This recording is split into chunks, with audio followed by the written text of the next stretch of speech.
पाकिस्तान का मुस्तकबिल हिंदुस्तान तय करेगा।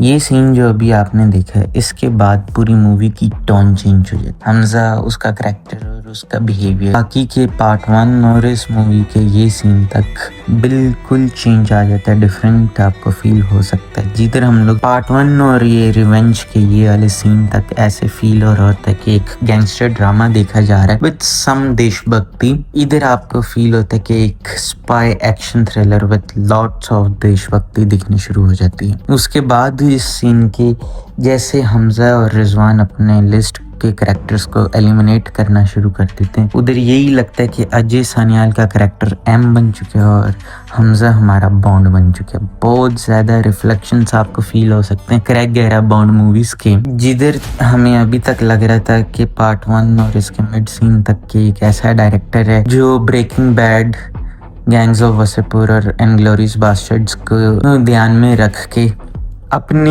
ही फिक्शनलाइज स्टोरी बना रहा है, लेकिन अब वो बॉन्ड की राउट पे निकल पड़े। मेरे हिसाब से इधर मूवी डिप कर जाती है, लेकिन म्यूजिक जो काफ़ी बढ़िया है और साथ ही साथ इंफॉर्मेशन के कौन कौन जान से जा रहा है, कैसे कैसे जा रहा है, वो इंटरेस्ट बनाए रखती है। ये दिखाती है कि आदित्य धर पाई मूवी भी कई पाकिस्तान दोस्ती इस यूनिवर्स से बेहतर बना सकते हैं। जो बात उनकी मूवीज को डिफरेंट बनाती है कि आदित्य धर हिस्टोरिकल फैक्ट्स के साथ अपने पर्सनल एक्सपीरियंस को भी और साथ ही साथ क्रिएटिविटी के साथ एक समा बांधे, ना कि कोई ऐसा प्रिविलेज्ड इनविजिबल इंसान कभी भी नहीं दिखता है, सिर्फ उसका नाम सुनाई देते हैं। अपनी टिप्पणियों के साथ, अपनी स्टोरियों के साथ रियल में प्रोपेगेंडा फिल्म एक फालतू की यारी दोस्ती बनाने की कोशिश करता है, एक अलग ऑडियंस को कैटर कर। बाकी अगर मैं अपनी बात मेरे ओपिनियन से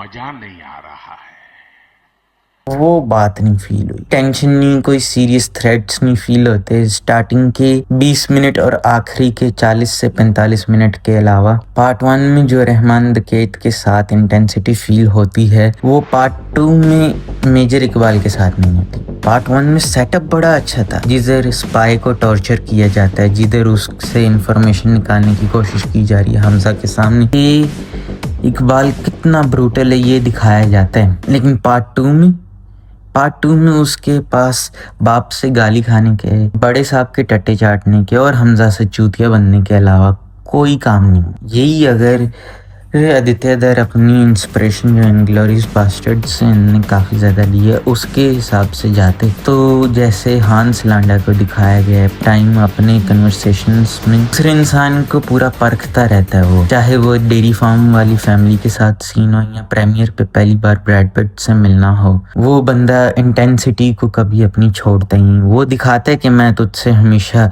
10 कदम आगे हूँ। अब इमेजिन करो कि हांस की तरह इकबाल भी पूरा टाइम हमजा पर और जमील पर रहमान की मौत का शक रखता है और इनको बातों बातों में इन्वेस्टिगेट करता रहता है, और किसी हमजा के स्लिप अप के साथ कि वो अपनी डीलिंग्स में कुछ स्लिप अप कर, या उसकी डायरी इकबाल तक पहुंच जाती है, या फिर अपनी डायरी के लिस्ट के जो नाम थे उन्हें क्लियर करते हुए इन्वेस्टिगेट करना शुरू कर देता है इकबाल। जैसे इनग्लोरियस बास्टर्ड्स में हम देखते हैं कि हांस इन्वेस्टिगेट करता रहता है पूरा टाइम। वो जो बेसमेंट में बार वाले सीन को हांस ने पूरा इन्वेस्टिगेट किया और दिखाया कि भाई मैं सेफ नहीं है मेरे सामने।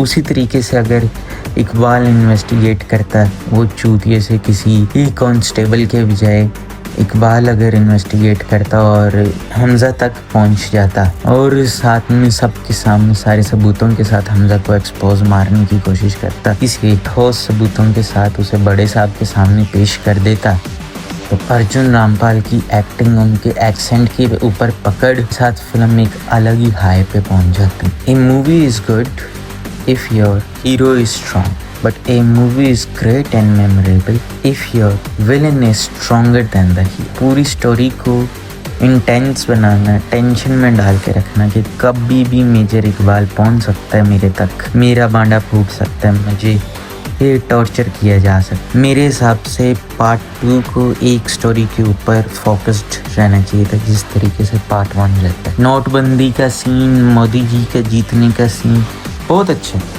काफी सारा कुछ दिखाते हैं हमें, लेकिन मूवी और ज्यादा अच्छी हो सकती थी अगर मेजर इकबाल एक मेनेसिंग करेक्टर, ना उसकी बैक स्टोरी में नहीं जाओ, ना उसके घर के हालात दिखाओ, पर ये दिखाओ कि अभी वो क्या कर रहे हैं, किस तरह की प्लानिंग प्लॉटिंग चल रही है, किस तरह से वो सोच रहे कि इंडिया के ऊपर मैं किस तरह के अटैक्स करवा सकता हूँ। खाली अगर वो अपनी ट्रेनिंग मोन्टाजेस या ट्रेनिंग सीन ही दिखा देते कि किस तरीके से वो स्कूल में बच्चों को ट्रेन कर रहे हैं, किस तरीके से उनका ब्रेन वॉश किया जा रहा है, वो ही एक अलग लेवल पे उसके इवलनेस को, उसकी ऑरा को बिल्ड कर सकता था। बाकी मैं अभी धुरंधर द रिवेंज का रीराइट करूँगा। अगर आपको वो देखना है तो इस चैनल को लाइक, शेयर और सब्सक्राइब करो। जल्द मैं एक नई वीडियो के साथ आपसे मिलूंगा। मैं बता, अगर आज दानिश भाई जिंदा रहते थे ना, किसी का नाम ही नहीं रहता था भाई। मतलब वो अलग ही लेवल का बंदा था।